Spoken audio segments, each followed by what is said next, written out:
大家早上好呀！今天的主题是雪莉 City Walk。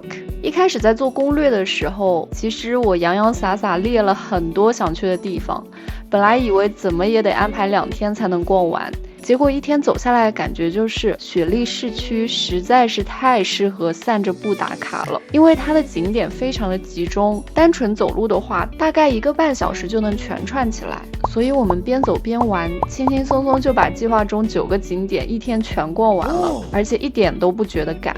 一整天逛下来，最大的感受就是雪莉有着一种和我们之前去过的任何一座城市都截然不同的氛围。那话不多说，今天就跟我们一起感受一下雪莉的独特魅力吧。既然来到了奥白的发源地，那在开始今天的 City Walk 之前，当然是要先尝尝正宗的奥白是什么味道了。确实奶香咖啡香都比我之前喝的奥白要更足一些。 Alcohol free， 但是 Alcohol free 为什么下面画了个禁酒的标志？ Alcohol free 不是你随便喝的，是不可以喝的，就跟 no smoking。free 不是自由的。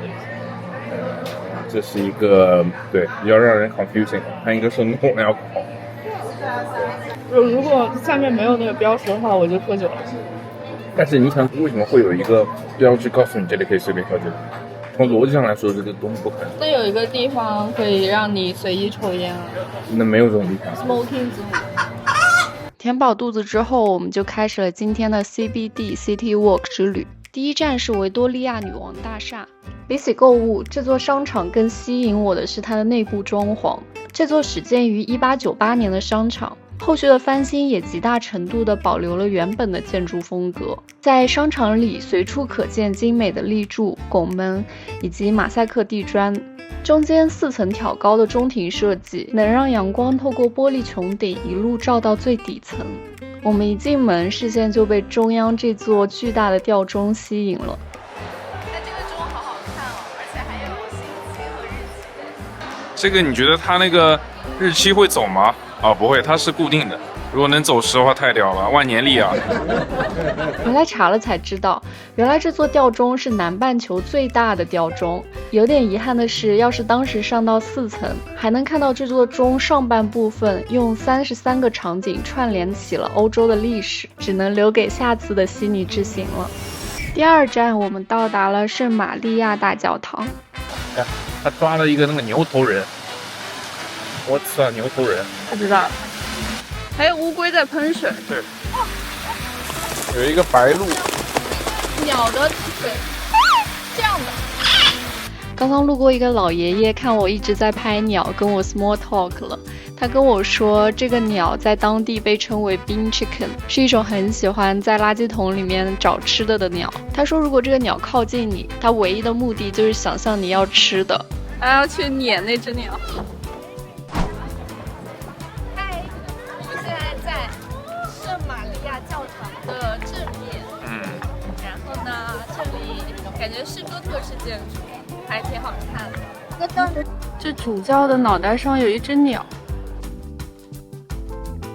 我们刚刚去教堂里面看了一下，里面很漂亮，有很高的挑高，然后琉璃窗也很好看。但是因为里面在进行弥撒嘛，所以我们就没有办法拍摄了。现在在去植物花园的路上，这里他们在踢足球。在我们去皇家植物园的路上，偶尔路过了这个新南威尔士美术馆。这个馆里面的常设展是免费对公众开放的。那既然免费，有什么理由不去一看呢？这个美术馆很特别的地方在于它分为南北2馆。南馆里面主要展示的是一些传统的绘画、雕塑以及欧洲原住民艺术。与之风格截然不同的是22年才新落成的北馆，是一座极具现代感的建筑。馆内主要陈列的是现代以及大型装置艺术。还有一件有意思的事是，我们回来一查才发现，原来这个北馆居然是由设计过我们曾经居住的这个西西伊瓦3号馆的设计师西泽利卫操刀设计的。只能说优秀的设计放之四海，皆不乏他的欣赏者。我刚刚逛完了这个免费的区域都好大，我本来没打算在这里花那么多时间，但是非常的不错，有很多有意思的画，还有雕塑。在误打误撞进了西南威尔士美术馆之后，我们竟然又巧遇了它的孪生姐妹。这两栋建筑也太像了吧！走在路上差点以为遇到了鬼打墙，后来仔细看了一下门牌，才发现原来是图书馆。在这个满是书香的角落里歇脚，褪去了游客的匆忙，感觉自己瞬间融入了这里的节奏，短暂的做了一回闲适的雪莉 local。第5站，皇家植物园。哇，感觉很不错呢。我们现在到植物园了，他们被那棵树吸引了注意力。我们去那个花园里面看一下。哇，这棵树的树干也太像异形了吧！哇，这个树至少200-300年了。对啊，这么好夸张哦！像是山楂，山楂也太奇怪了。我要吃一口，吃一口。应该是无花果，我感觉是无花果树。ChatGPT 老师告诉我们，这棵确实是澳洲的无花果树。继续往里走，就到了皇家植物园我最期待的观景点 Rosebeds。我真的非常喜欢这里，蓝天白云配上脚下绿油油的草坪，好像这里有瞬间清空烦恼的魔力。是不是有点像富良野那个花园？有一点。哇，这个草坪好好哦。眼前这一片应该就是 Rosebeds， 因为我们去的时候刚好是12月末，已经是澳洲的夏季，玫瑰大多已经开败，只是零零星星的开了几朵。可以想象，如果再早一点来，10月、11月来的话，这里大概是一片绝美的花海吧。哦，这个树为什么是这样的？看上去像一个自由诗人的头发。这个风吹上去的感觉，就像是随着海浪在飘的珊瑚的感觉。虽然玫瑰开得零星，植物园里依然有很多夏花开得正艳。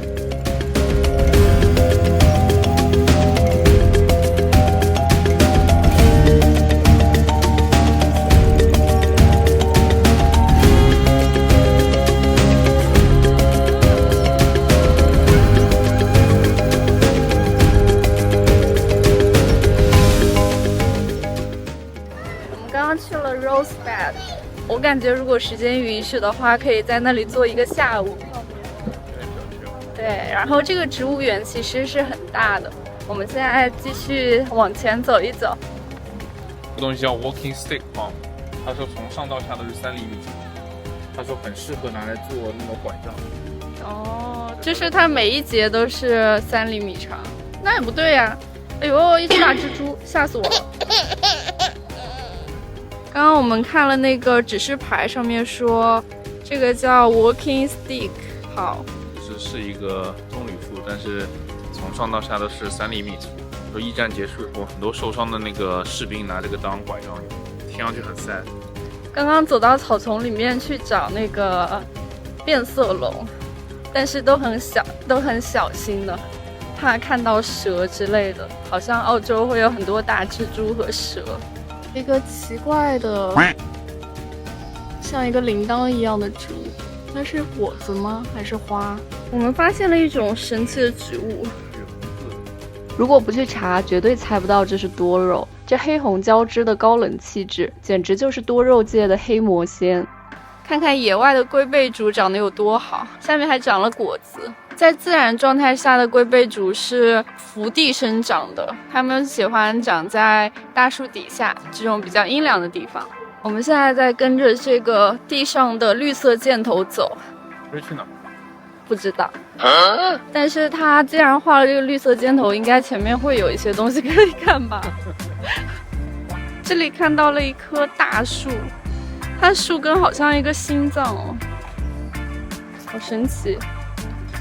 哇，这边转进来，突然间就能看到港口了。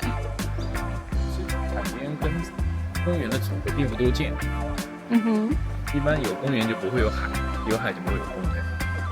沙滩比较多一点。对，沙滩比较多。箭头指引着我们走到了港口，宽阔的草坪上三三两两地躺着享受阳光和海景的人们，满眼都是属于这里的松弛感。这里有一些游艇在开 party， 它好像是3个船中间围了一个区域，然后可以跳进去玩水之类的。他们的后面就是悉尼歌剧院了。对，他们在一个景色非常不错。我感觉悉尼人好幸福，平常就可以到这种地方一边走一走，然后一边看看风景，很 chill。如果你恰好也想拍海港大桥还有歌剧院的同框照片，又和我一样有点哀的话，在这里可以不着急拍照，沿着海边一直往 Mrs. Macquarie's Chair 的方向走，你会发现越往前走人越少。咱就是说这里真的太好拍了，随便按快门都超级出片。看到这块石头往上爬，不远处就是大名鼎鼎的 Mrs. Macquarie's Chair 了。不过比起这里的网红机位，我自己其实更喜欢下面刚刚拍的那组，因为这里的栏杆实在是很难不出镜，着实有那么一点影响观感。去完 Mrs. Macquarie's Chair， 2个人的体力条基本上已经见底，实在走不动了，决定先跳过歌剧院，去距离晚餐餐厅比较近的环形码头看一眼，然后就去吃饭。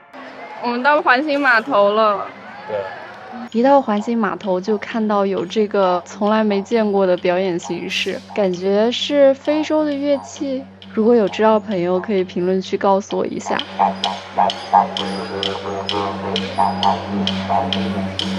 我们现在买了一个 acai bowl， 它这里面有草莓、蓝莓、可可碎、granola， 还有一些chia pudding 在里面。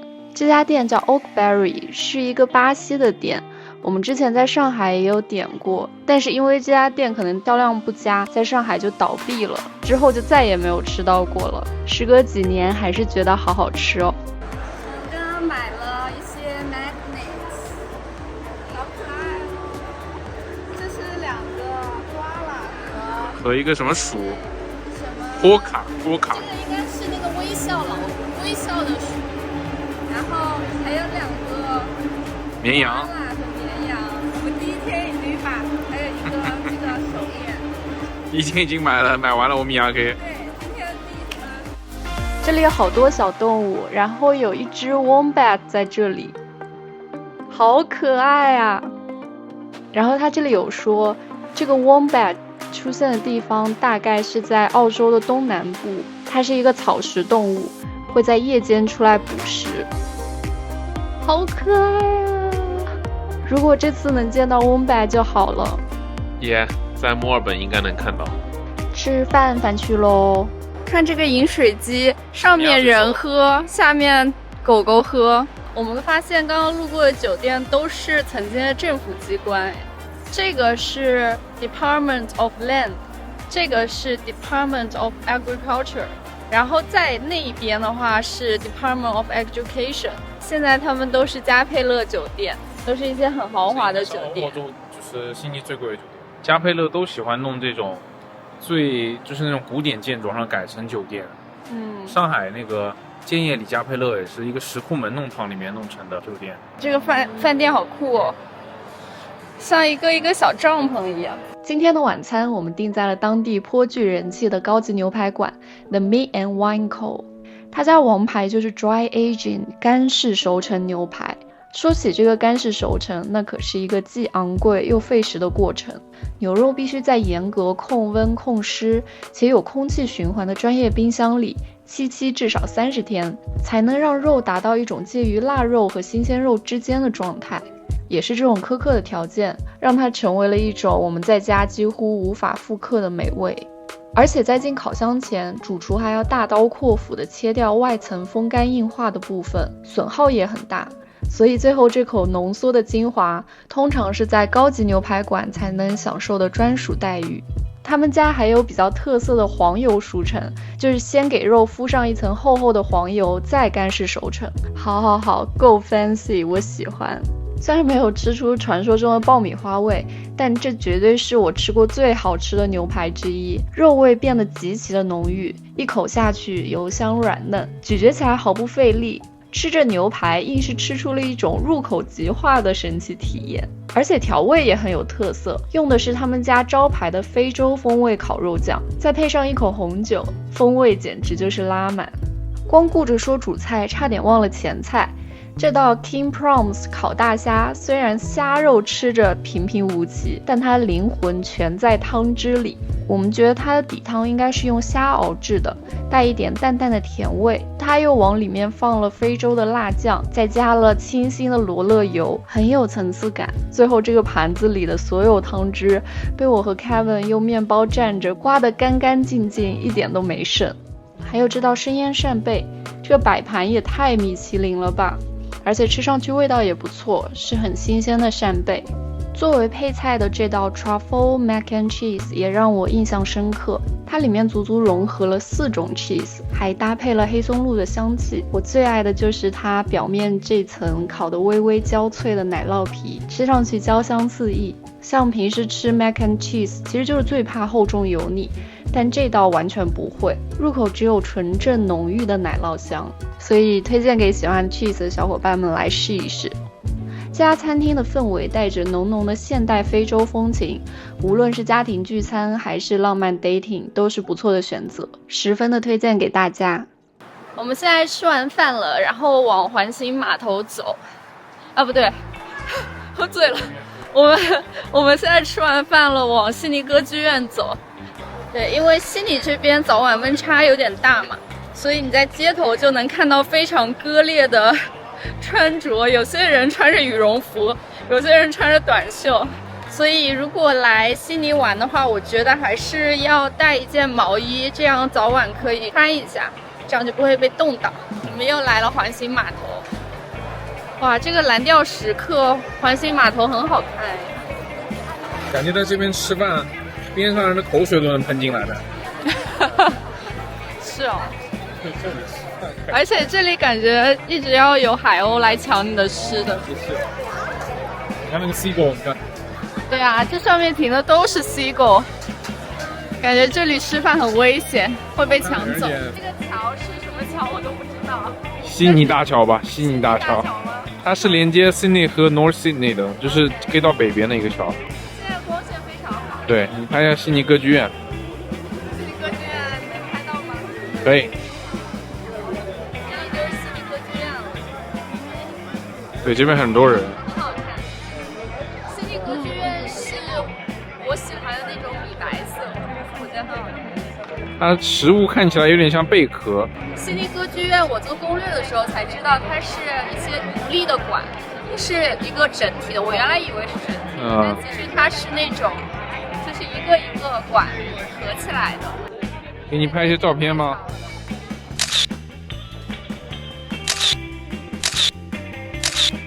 我们现在在这个悉尼歌剧院的前面，感觉在这里看日落，然后吃个晚饭也不错，而且这里还有 live 可以看。夜幕降临，对岸环形码头的灯光亮起，隔着海水远远望去，暗蓝色夜空和暖黄色的灯光交织在一起，海浪声里还夹杂着偶尔路过的渡轮汽笛。身后这座白天总是在明信片里耀眼着的歌剧院，此刻在夜灯的笼罩下，宛如一朵静静绽放在水面上的白荷。今天的 City Walk 虽然2个人都走得累累的，但是心灵电量冲到了满格。也许这就是悉尼的魔力吧，一座随时能躺平，随便一个台阶就能看海的城市，走走停停，全都是发呆的好时光。舍不得这美好的一天太早结束，宵夜必须安排上。我们来到了这家叫 Alphys 的牛排酒吧，这家店的氛围很好，我们去的时候还有 DJ 在打碟，调酒师的水平也很在线。比起牛排，其实这家店真正让我惊艳的是他们的配菜。虽然他们是家牛排馆，但牛排的选择只有一种，反而是配菜的选择居然多达10几种。我们点了油封蒜香蘑菇、抱子甘蓝和薯条，真的每一道都好吃到想要追加。这里小哥本来想给我摆个 pose， 但有点可惜我没有拍到。酒足饭饱，我们散步回酒店。走在夜晚悉尼的街头，这里真的充满了南半球的闲适与魅力。现在在这个悉尼市中心的一个广场上，有一棵巨大圣诞树。第一次看到有灯光秀的圣诞树，哎。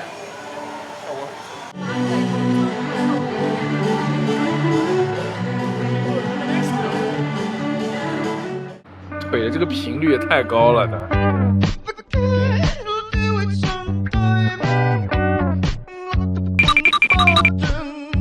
我们过来看一下这里的扭蛋机，哎，怎么跟日本的有点像呢？山海鬼面，山海鬼应该是日本进口的。网球少年还有，居然在澳洲还能看到这个东西，好神奇。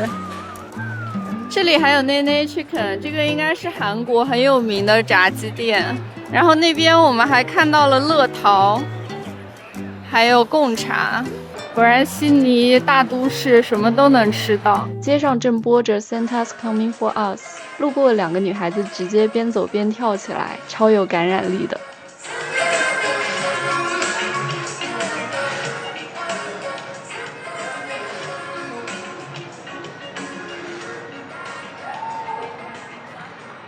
怎么不放了？我还想拍美女跳舞。但这个好好看哦，你看，像星星翻翻点点。完美的一天就此落幕。下一期我们将带大家去体验悉尼闻名全球的跨年烟火。点个关注不迷路，我们下期再见喽，拜拜。